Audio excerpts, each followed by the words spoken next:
धौराजी में आने वाले चुनाव को लेकर चुनाव पंच द्वारा पूरी तैयारियां की गई है। धौराजी में सेवाकीय प्रवृत्ति में हमेशा आगे, समाज के गरीब परिवारों को शिक्षण, स्वास्थ्य के लिए जाहिर कब्रिस्तान को संभालने का काम, विधवाओं को सहाय जैसी कई धार्मिक सेवाकीय प्रवृत्ति करने वाली संस्था की 17 जनवरी 2019 के दिन गुरुवार को आयोजित की जाएगी।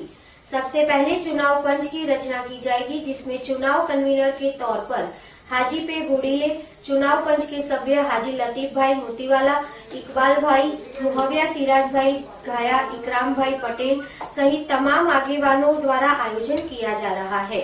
चुनाव पंच द्वारा पत्रकारों से की गई बातचीत के दौरान उनके द्वारा कहा गया कि अपना देश लोकशाही है तो लोकशाही चुनाव ही किए जाएंगे।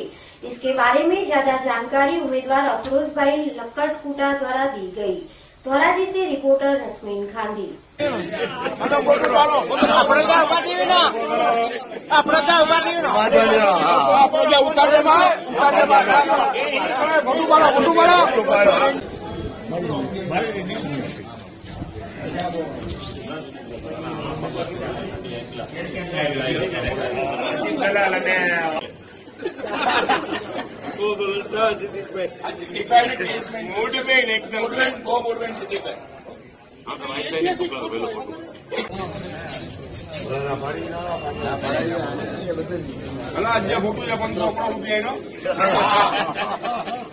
बराबर है 500 रुपये फोटो नहीं।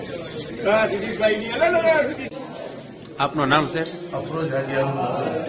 અફરોજભાઈ, આજે ચૂંટણી મેમા જમાતની ફોર્મ ભરી એ વિશે શું કહેશો? અમારી મોટી જમાત 30 વર્ષ જૂની જમાત છે અને આજે છે ને એમના પ્રમુખ અને અમારા 25 જણાની ઇલેક્શન થઈ છે એટલે અમે 25 જણા ખિદમત ગ્રુપના નેજા હેઠળ ઉમેદવારી પત્રક ભરવાની જમાતની ઓફિસ આવ્યા છીએ. અમારી ચૂંટણી 17 તારીખે છે અને 17 તારીખે તે દિવસે સાંજે ગણતરી થશે અને તે દિવસે પરિણામ આવી જશે. એ પછી આ ચૂંટાયેલા 25 જણા 8 જણાને કોપ, વધુમાં વધુ 8 જણાને કોપ કરી શકશે. પછી 33નું બોર્ડ થઈને એમાં પ્રમુખની નિમણૂક થશે. સંપૂર્ણ લોકશાહી ઢબે અને ચૂંટણી પંચ છેલ્લા 10-12 દિવસની કાર્યરત છે અને બહુ સારી રીતે ચૂંટણીની પ્રક્રિયા ચાલુ છે. અમે 25 ઉમેદવારો એક સાથે આવીને આજ રોજ અત્યારે જમાતની અંદર ફોર્મ ભરેલ છે, ઉમેદવારી નોંધાવેલ છે. કોઈ ઉમેદવાર બીજો પક્ષમાં ભર્યો તમારે? અમે કોઈ હરીફ? આજે પહેલો દિવસ છે ફોર્મ ભરવાનો. ટોટલ 3 દિવસ ચૂંટણી પંચે ફાળવ્યા છે. તો આજે અમે પહેલા દિવસે અમે આવ્યા છીએ ફોર્મ ભરવા માટે 25 જણા.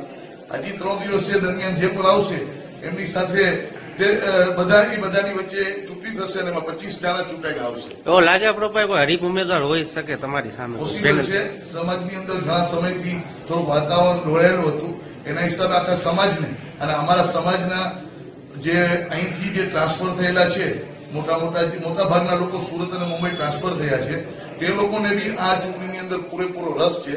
કારણ કે જમાતની અંદર સારી બોડી આવે તે માટે આખો ધોરાજીનો મેમણ સમાજ, મુસ્લિમ સમાજ એની ઈચ્છે છે કે સારામાં સારો કોઈ બી ગ્રુપ આવે અને સમાજનું સંચાલન જમાતનું કરે. કારણ કે આ જમાત 200 વર્ષ જૂની છે, વર્લ્ડની અંદર મોટામાં મોટી જમાત છે, સૌથી જૂની જમાત છે. એ બહુ 450-500 ભારૂચ છે, 12-13 મસ્જિદનું વહીવટ કરે છે. ઇવન બાટવા શહેરનું બી ઘણી મિલકતોનું વહીવટી કરે છે.